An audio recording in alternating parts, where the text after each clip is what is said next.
Right guys, if you have a washing machine that isn't draining or draining very, very slowly, chances are there's a blockage in the filter. Now it's definitely something you can do yourself and save yourself a few quid, but there's a few things you need to look out for.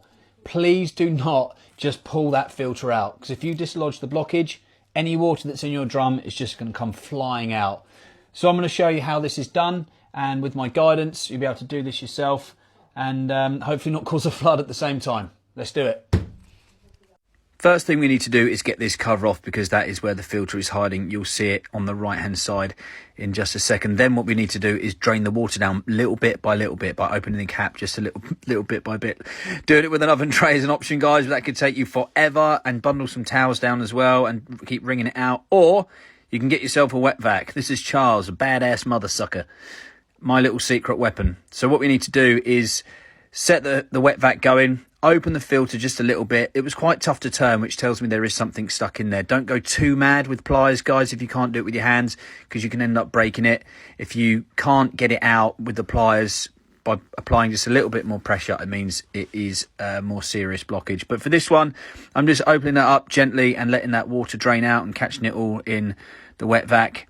And in a minute, you'll see it come to a steady stop, which it has. So now it's safe to take the filter out. So here we go. Let's see what we can find inside, and hopefully it's an obvious blockage that we can just take out and remove.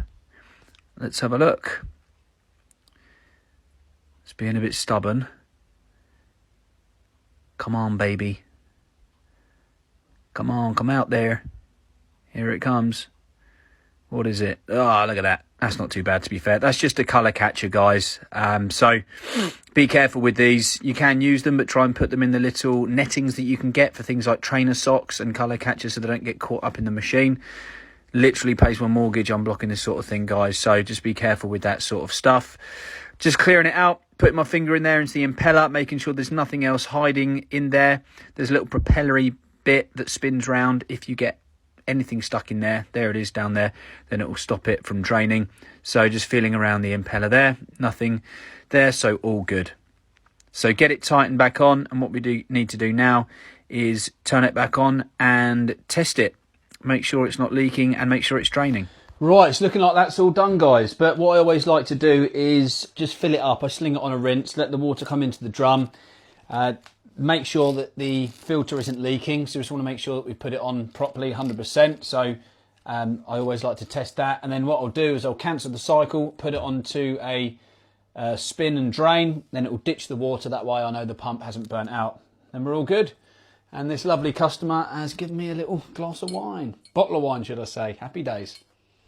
So as you can see, we've got water in the drum, and just checking the filter down there, we have no leak, so I know that's gone in properly.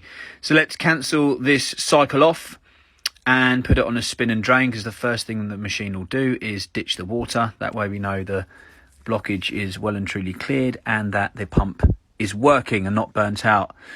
So here we go, moment of truth. Lovely, look at that, water's going. Superb, job done. Hope that helped, guys.